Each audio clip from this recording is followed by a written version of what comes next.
આજે સમગ્ર ગુજરાત આક્રોશમાં છે.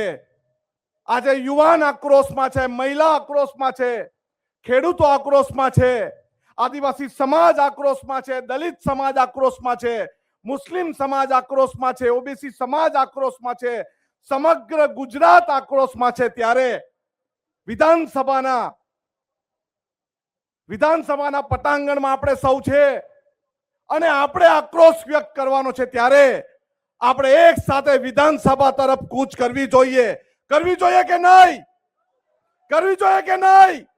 આપણે સૌએ અન્યાય થાય છે એના વિરોધમાં ન્યાય મેળવવા માટે અત્યારે આપણે એનો જવાબ મેળવવાનો છે.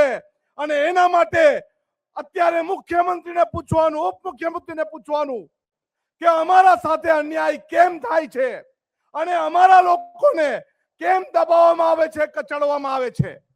જ્યારે પણ આપણે કોઈ પ્રશ્નને લઈને જતા હોય, કલેક્ટર આપણને મુલાકાત નથી આપતા.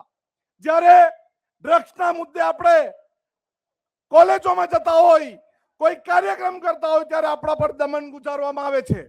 આપણી જમીન પર જીબીના થાંભલા નાખવામાં આવે છે.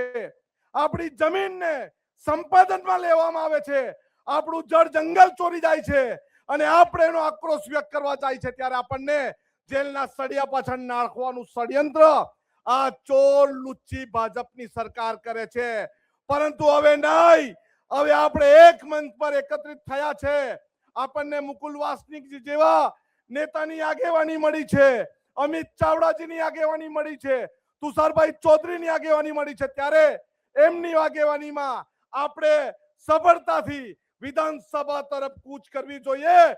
અને આપણા પ્રશ્નનું નિરાકરણ ન થાય ત્યાં સુધી વિધાનસભાનો ઘેરાવો કરવો જોઈએ.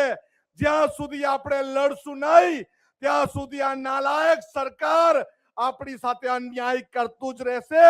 અને ન્યાય મેળવવા માટે આપણે લડવું જ પડશે.